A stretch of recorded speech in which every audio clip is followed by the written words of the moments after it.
Hundreds of tourism operators are gathering in the World Trade and Convention Center in Halifax tonight.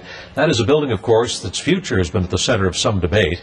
While the city and the province have thrown their support behind a new convention center, there are some details yet to be worked out, so it's not really a done deal yet.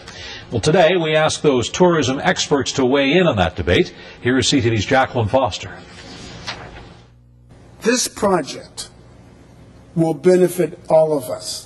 Nova Scotia's tourism minister mentioned the plans for a new convention centre as he addressed tourism operators from across Nova Scotia. He says if Halifax thrives, so does the rest of the province. I think that Halifax is the driver of the region, and anything that enhances that benefits the whole region. The proposed Nova Centre development is a $500 million project. The convention centre is part of that. Its portion expected to cost about $159 million. In terms of tourism infrastructure, it would be one of the probably most significant investments in stimulating tourism activity, because we do know that 40% of people that come to a destination do pre- and post-travel. From a tourism standpoint, it's a big win. Scott MACAULAY runs a number of resorts in Cape Breton. He says he's seen an increase in business in the past because of conventions and supports building a new convention centre. A lot of folks will take their families during the summer months and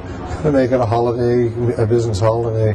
At the other end of the province, another operator agrees conventions in Halifax benefit the entire province. People are sometimes surprised that I would want to see a convention centre or a new venue happening in the city of Halifax, but I want it because when it's busy in Halifax, it gets busy in the rest of the province. Conventions are big business. Steve Allen is with the Canadian Tourism Commission. He says people who come internationally for meetings and conventions are the highest spending travellers, and says the spin-offs can be wide-reaching.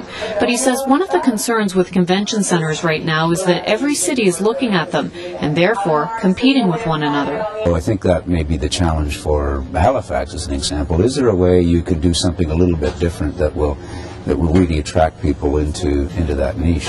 In order for the project to go forward, all financial agreements have to be in place by January. Construction would begin in the spring. Now, there are a couple of sticking points between the province and the city right now. One is the old convention centre and how it will be used. The other is who will pay the taxes on the new centre.